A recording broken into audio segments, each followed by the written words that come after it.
दरम्यान अशोक खरातचा आणखी एक गोरखधंदा उभारलेल्या बनावट फार्मर प्रोड्युसर कंपन्या शेतकऱ्यांची फसवणूक करत होत्या। अधिकाऱ्यांसोबत असलेल्या संबंधातून स्थापन केलेल्या बनावट कंपन्या व्यंकटेश फार्मर प्रोड्युसर कंपनीचा खरात आणि त्याच्या पत्नी संचालक आणि आणखी 15 ते 20 कंपन्यांमध्ये खरातची भागीदारी असल्याचा दावा करण्यात येतोय। शेतकऱ्यांचा कांदा मका खरेदी करण्याच्या नावाखाली तो फसवणूक करायचा।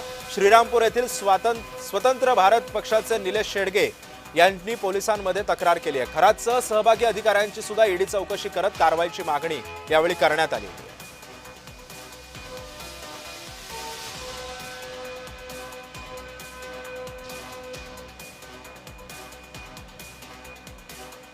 आणि या संदर्भामध्ये अधिक माहिती जाणून घेऊयात। माझे सहकारी किरण गोटूर सध्या आपल्या सोबत आहेत।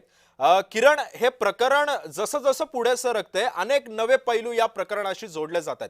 याआधी आपण बघितलं असेल तर याने आधी सगळ्या बिझनेसमनला तर सगळ्यांनाच त्याने हे केलेलं आहे, त्यांनी फसवणूक केली, अनेकांना खोटी रत्न देऊन आणि त्यांच्या पैशांवरती त्याने फॉरेन ट्रिप्स केल्या। आता त्याने शेतकऱ्यांना सुद्धा चुना लावलेला आहे, शेतकऱ्यांसंदर्भामध्ये सुद्धा त्याने फसवणूक केलेली आहे। काय कोणकोणते गुन्हे अजून याच्याशी निगडित आहेत, काय माहिती आहे?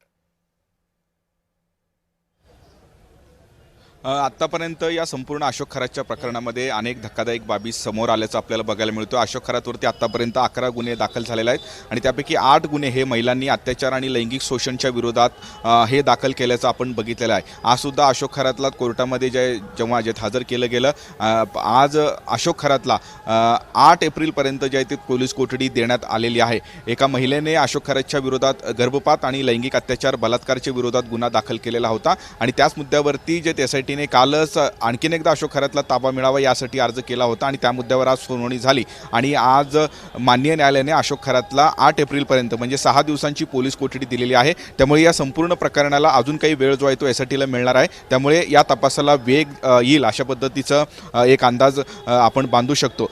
त्याच पद्धतीने आर्थिक फसवणूक सुद्धा मोठ्या प्रमाणात या अशोक खरातने केल्याचं आपल्याला बघायला मिळतोय। अनेक लोकांना गंडा घातलेला आहे धार्मिक विधीच्या नावाखाली। आत्तापर्यंत अशी बाब जी आहे ते तपासामध्ये समोर आल्याचं बघायला मिळतंय। नाफेडच्या माध्यमातून सुद्धा या अशोक खरातने मोठ्या प्रमाणात भ्रष्टाचार केलेला आहे अशाही पद्धतीचं संशय आहे। कारण नाफेडच्या माध्यमातून जे कांदा खरेदी करण्यात येतो, एक फर्म जो आहे तो अशोक खरातने स्थापन केलेला होता आणि नाफेडकडनं जे आहे ऑर्डर मिळावं यासाठी अनेक कंपन्या होत्या।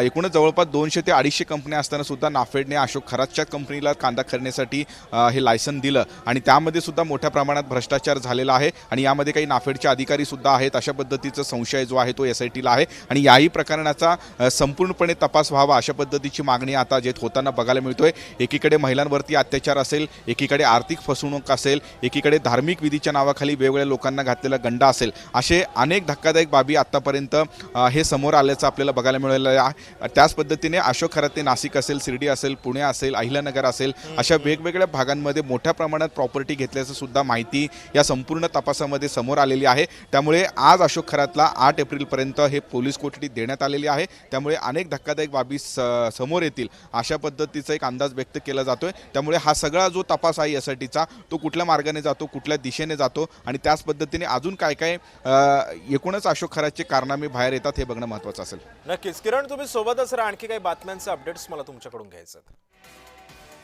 त्यामुळे आपण पाहतोय की आणखी 15 ते 16 कंपन्यांमध्ये खरातची भागीदारी आहे। त्याने शेतकऱ्यांना सुद्धा चुना लावलेला आहे।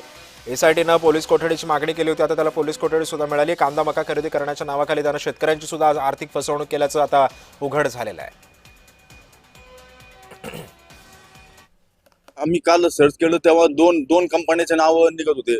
आज परत एक नवीन company Bright Farmer Producer Company म्हणून असं माहिती मिळाली आम्हाला आणि जवळजवळ 16 ते 17 कंपन्यांमध्ये हा 5 ते 10% जास्त शेअर्स असलेला डायरेक्टर आहे। या सगळ्या कंपन्या नाशिक जिल्ह्यातील सिन्नर अशा 2-3 तालुक्यामध्ये याच्या कार्यक्षेत्रामधून त्यांनी ते स्थापन केलेले आहेत।